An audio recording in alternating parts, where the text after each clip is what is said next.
How's it, guys? This is Dayvy FPL and welcome back to another Fantasy Premier League video here on my channel. Now in this video we're going to be going over the Game Week 6 preview. As I have done in my previous previews for the FPL season, I asked for questions and talking points over on my Twitter page at DayvyFPL, and thanks to those of you who have responded, I've got quite a couple talking points. I've added a couple of my own as I think they're talking points that we should be going over, but I think I've covered the gist of the Game Week 6 hype, and kind of what we're going to be addressing in this video is going to be going over a couple of informed players as well as some psychological factors, and then at the end of the video we're going to be going over a wildcard draft, a much requested wildcard draft, as I know a couple of you will be using your wildcard chip.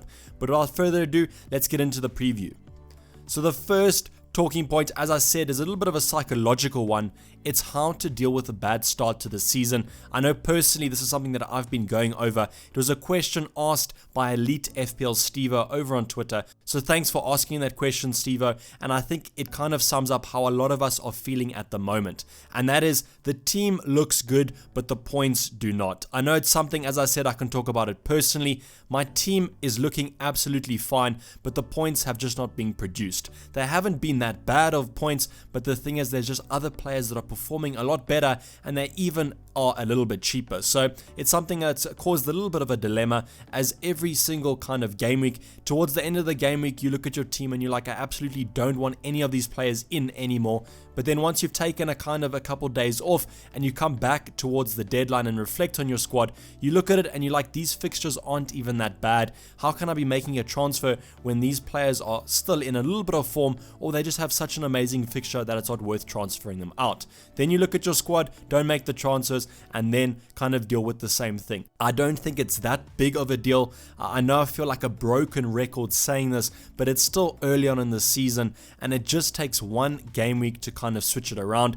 I have had 2 red arrows in the past 2 game weeks. I had 2 green arrows in game week 2 and 3, but then in game week 4 and 5 I've seen a big drop in red arrows, and that's kind of been an annoyance because the green arrows haven't been that great, but the red arrows have been absolutely significant. So we've seen a green arrow about a couple 10,000 places, but then the red arrows have been a couple 100k places, which puts a negative dampener on the season and overall a negative outlook on FPL. But what I can say to you guys is, don't worry. As I said, it's early on in the season.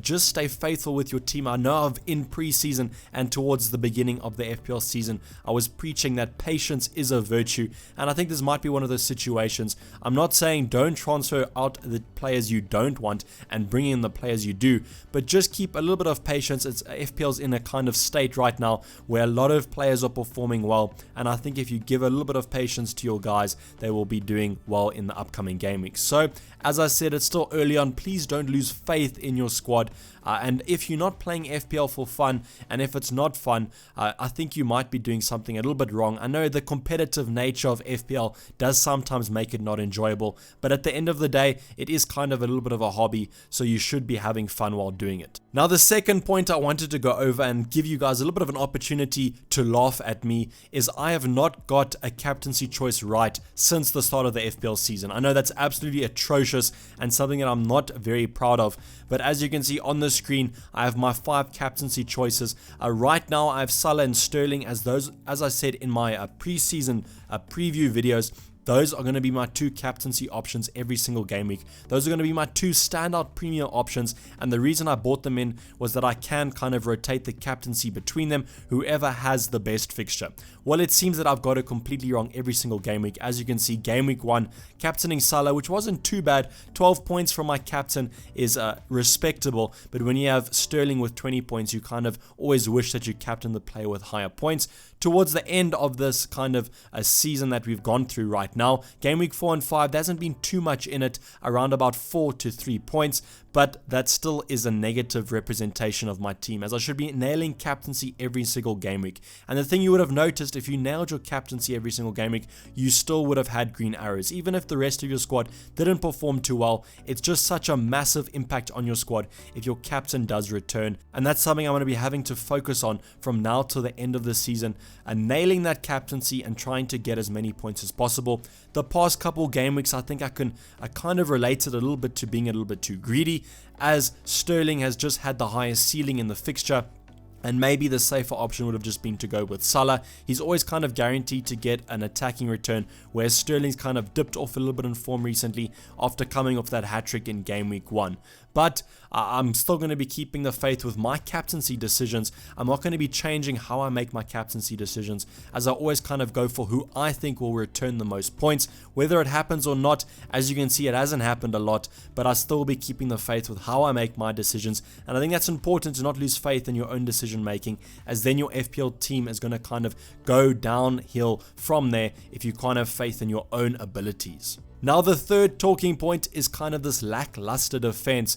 A lot of the premium defenders are simply not performing, and it just comes down to other options around the same price in other positions, such as the striking department and the midfield, are just performing a lot better, and the budget defenders are even performing at the same level as the premium options, and that's simply we cannot stand for. Why I'm saying this is defenses this season has been absolutely dreadful. There's been basically no clean sheets for the higher rated defenders and no attacking returns that much either. The best example I can kind of give you is to look at someone like Robertson, 6.9 million, but if you stretch that budget a little bit and go for someone like Tammy Abraham at 7.4, you can have a lot more points, and that's something that we're going to have to address, especially when we're going to be using our wild card. I think we're going to be looking at a more budget defense and spreading that money more in midfield and attack. It's something that I didn't expect for this upcoming season, coming off the back of the 2019 season where defenders were absolutely stellar and they were our consistent FPL point scorers, and now having them scoring basically half the points of other options is something that I didn't expect, as I said, and something that we're going to be having to address with that wild card. So with that defense, I would recommend maybe transferring a little bit of budget out of that defense and spreading it into your attack, as I think the defenses don't look like they will be performing as well as they did last season, and that's a reason to jump ship. The next point is the Champions League is back, and something that I wanted to remind you guys about. As of the uploading of this video, should be coming about Tuesday afternoon, so there will be Champions League fixtures tomorrow and tonight, so something to keep your eye on. There will be Europa League on Thursday, but I think that the main kind of focus will be on the Champions League fixtures, as the teams usually play their full strength squads for that. So keep an eye out for injuries and minutes. You don't want to be having players that play too many minutes, as the schedules kind of add up now with the Champions League, Premier League and other League Cup fixtures fulfilling in that midweek slot. So just keep your eye on the minutes and injuries especially. You don't want to be transferring in a player too early this game week, as there are a lot of fixtures still to occur. The second tip I wanted to kind of look for is rotation worries around Man City and clubs prioritizing the Champions League. These kind of points both complement each other, and this is my personal opinion. I think that Man City will be going for the Champions League full throttle this season, and I think that's going to be the trophy that they're going to be wanting to win, and with that they're going to be playing their full strength squad every single Champions League fixture. So what does that mean for us FPL managers? It might mean that the likes of Sterling, Aguero and Kevin De Bruyne are rotated for the Premier League fixtures. We just saw it this weekend against Norwich that Kevin De Bruyne was left on the bench and only came on about the 60-minute mark, even though Man City were losing. That just says to me that Pep is looking to rotate his squad. They do have such good squad depth, so they do have the ability to rotate, but for us FPL managers that's absolutely devastating, as we all want those Man City attackers in our squads, but it's just going to be something we have to keep our eye on.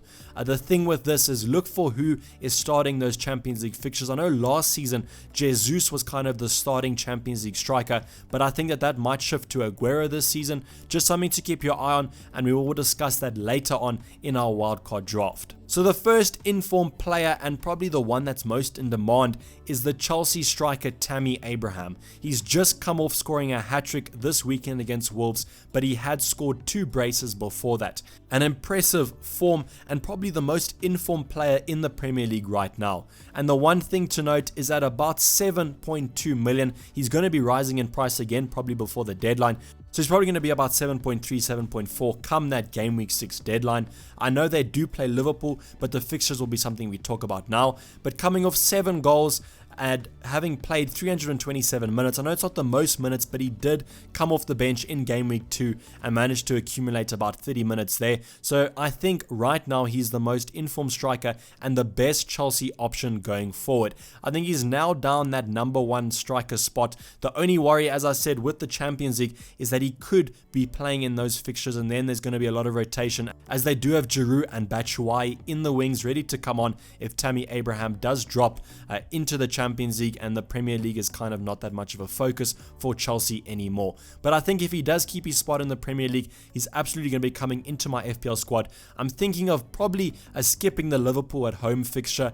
Not the best fixture in the world. I know Liverpool have been quite shaky defensively, but I don't think I'm ever going to be betting with a striker against Liverpool. So I think though after that, he's got some very nice green fixtures and definitely will be coming into my squad. Probably to complement the likes of Mason Mount, I probably will be doubling up on that Chelsea attack. But I do think he's probably the best striker to be bringing in right now. If you can wait for the Liverpool fixture, that's probably quite profitable. But if you can't afford the price rises, then I don't think there's any negative to bringing him in now. Even if he does blank against Liverpool, lovely fixtures after that. And to buy a top 4 potential squad striker at 7 million is absolutely outstanding. And I think if he played for any other of the top 6 sides, we'll be bringing him in immediately, as his price is just so good. So Tammy Abraham definitely gets the thumbs up from me and definitely should be someone you consider for your transfers. The second informed player is HEUNG-MIN Son, and if you have been a supporter of the channel for quite a while, you'll know that I absolutely adore HEUNG-MIN Son as an FPL option. He just possesses that almost good selfishness that us FPL managers absolutely love. He's always going to be taking a shot on and always wants to score tons of goals. I know his goal scoring and assist rate this season isn't that good, with only 2 goals and 1 assist having come in basically the last 2 game weeks, but he has played a lot less minutes due to his suspension at the start of the season. And the thing with HEUNG-MIN Son, he's always going to be a consistent goal scorer and assister throughout the FPL season. So you want to bring him in and kind of keep him for the entire season. And I think at 9.5, that's a good price, especially if you do have the likes of Harry Kane. I think Son is always a better option than Harry Kane. I know Kane is probably the main man at Spurs, but HEUNG-MIN Son, when he plays, is always more forward than Harry Kane. And he just is such a prolific finisher that he always will be getting those goals. So I think definitely one to watch. I think right now there's too many players in form currently to kind of stretch my budget into even more midfielders. I think if the likes of Kevin De Bruyne is continually rotated in the Premier League, I might look at HEUNG-MIN Son, but right now I think that I will be looking a little bit past him at other cheaper alternatives, but I think he's a great option to have in, and you saw he's a little bit of a differential, so if he does do well, you'll be going up with those green arrows, and Spurs fixtures are quite nice as well. I know they get a little bit of a sticky situation against Liverpool and Everton, but as you saw on the weekend, Everton is not a bad fixture. Defensively, they're not always that assured, and I mean, if Liverpool and Man United are the only bad fixtures kind of in that opening 10, that's not great, that's not that bad at all. So I'd be looking at HEUNG-MIN Son as maybe a differential, but definitely someone that I'll be looking to transfer in if I do wildcard. And the last player we're going to be talking about is Sergio Aguero. Now, this was probably the most asked question over on Twitter, was the whole Sergio Aguero versus Raheem Sterling debate. And in my personal opinion, I think Sergio Aguero is a better FPL option than Raheem Sterling. I know there is the kind of risk of rotation with Jesus, but I think if Sergio Aguero does not start in the Champions League, that's a clear indication to us that he is the preferred Premier League striker, and I would be looking to bring him in. As I said, if he does play in the Champions League, you might be looking away from him, maybe at the likes of someone like Aubameyang, but I think if you are comparing like for like Raheem Sterling to Sergio Aguero, I would go for Aguero. He scored in every single Premier League fixture this season, scoring 7 goals, 1 assist, and playing 356 minutes. That's basically every minute, and over the last 3 game weeks, he's played a full 90, so that shows that he is nailed, and maybe not that much of a rotation risk. I know Jesus was injured for a couple of those, so that could be something that you look into, but I do think that Sergio Aguero is just the better FPL option. With Man City, they are quite fixture-proof. I know, take that with a pinch of salt after having lost to Norwich, but Aguero did get his goals, so you can't really argue about that. But I know that a lot of people have high expectations for Aguero, but I think that he is performing, and if you had brought him in from the start of the season over the likes of Raheem Sterling, you're probably going to be absolutely loving life at the moment. So my conclusion to that kind of debate is I would get Sergio Aguero. I know a lot of us can't really afford him, but if you are on wildcard, I think that there's no excuse not to get him, and definitely someone that's a little bit of a differential. I know they're kind of similar owned, but I don't think that there's many managers outside of the top that do own him, as a lot of us are kind of stuck with Raheem Sterling. So the last talking point of the video, and one that was highly requested, was this whole wildcard draft. So I wanted to bring you guys a wildcard draft for those of you who are using the chip. I know a lot of you will be, as generally after a bad game week there is a reaction to that and people generally use their wildcard. So this is kind of the wildcard team that I've gone for. I'm going to be talking about the notable players. If I don't talk about them, you can easily switch them in and out for whoever you prefer. This is kind of just a little bit of a template that I would look at if you are wildcarding, and you can just kind of vary it to your liking. So I've gone for quite a cheap defense. I still have stuck with the likes of Van Dijk, as I do think that he's good FPL value. He's guaranteed to basically play every FPL minute, and he does offer that massive attacking threat on those set pieces. The other options I've gone for is Lundstrom and Rico. I do think that he might be rotated, and Rico's not really nailed with a spot, but those two players can just be bench fodder. And I think this game week has indicated that you don't really want to be left with too many benching headaches come that deadline, as a lot of people did bench the likes of Norwich players, and that came to bite them. So other options are Gilbert and Lowton, just some cheap alternatives there. Mane comes in with Son, De Bruyne, Cantwell and Mount. A very solid midfield. Cantwell, a great option at 4.9 million. He rose in price last night, so that's something to kind of keep your eye on. But I think if you're going to be wildcarding, you're going to be wanting to get the likes of these players in, as Son has shown some good form, and you can always downgrade him to someone cheaper if he does go off form a little bit, or Spurs pull another Spurs and don't get the results. I think Mane is looking a little bit better than Salah at the moment. I think that he just shows a more attacking threat, and the thing I like about Mane is that he gets on the end of headers as well, which adds a whole new dimension to his kind of play. Then we have Mason Mount, who also is my favorite around the 6.5 million midfielder. I think that him and Abraham complement each other massively, and with Chelsea's nice green wave of fixtures coming up, I think is a good option. I've opted for Aguero. As I said, if you are wildcarding, I think you should go for Aguero. I just think the better option. However, if Aguero is starting in the Champions League, or you just don't favor him, I do not have anything against Aubameyang. I think he's also a great option. Arsenal's defense is not looking good, but Arsenal's attack is always generally quite solid,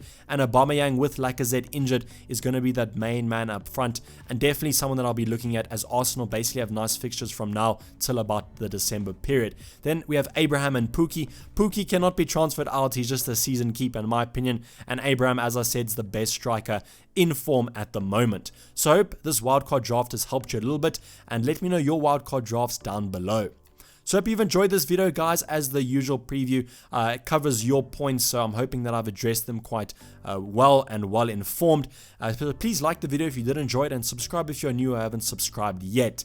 But otherwise, stay tuned for the team selection coming up, maybe tomorrow or the day after that, depending. It is a Friday deadline, so something to keep your eye on. But otherwise, I'm going to be signing off. This has been Dayvy FPL, and I'm out. Cheers, bye.